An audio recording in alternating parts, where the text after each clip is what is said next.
SK point के Moses नाज़रीन को अस्सलाम वालेकुम। नाज़रीन 27 फरवरी 2019 को पाकिस्तानी फजाइया के हाथों शिकस्त खाकर पाक सरजमीन पर गिरफ्तार होने वाले भारतीय पायलट अभिनंदन का खुसूसी वीडियो बयान सामने आते ही पूरे भारत में हलचल मच गई है। अभिनंदन ने उस वक्त फौज को दिए गए बयान में कहा था कि फजा से मुझे दोनों मुल्कों में कुछ फर्क पता नहीं चला। पैराशूट गिरा तो पता नहीं था कि पाकिस्तान में हूँ या अपने देश भारत में, क्योंकि मुझे दोनों मुल्क एक जैसे लगते थे, सारे लोग भी मुझे एक जैसे ही लगे।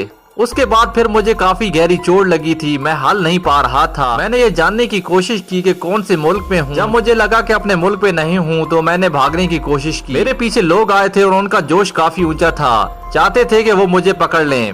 उस वक्त पाकिस्तान आर्मी के 2 जवान आए, उन्होंने मुझे पकड़ा और वहाँ से बचाया। उनमें एक पाकिस्तान आर्मी के कप्तान भी आए, उन्होंने मुझे उन लोगों से बचाया। वो मुझे अपने यूनिट तक लेकर गए जहाँ मुझे फर्स्ट एड दी गई।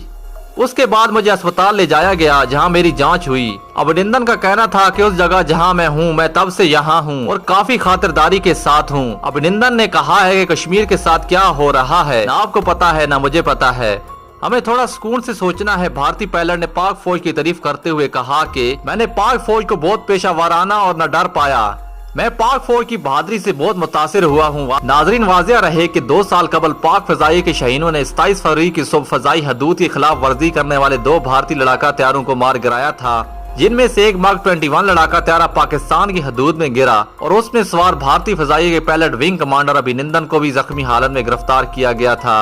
नाजरीन, आपके इस भारतीय एयरफोर्स के कमांडर अभिनंदन के वीडियो बयान के बारे में क्या राय है, नीचे कमेंट सेक्शन में जरूर बताइएगा। वीडियो पसंद आने की सूरत में हमारे चैनल को लाइक करें, सब्सक्राइब करें और वीडियो को दोस्तों के साथ शेयर भी करें। मिलते हैं नेक्स्ट वीडियो में। टिल देन अपना बहुत सारा ख्याल रखिएगा। अल्लाह हाफिज।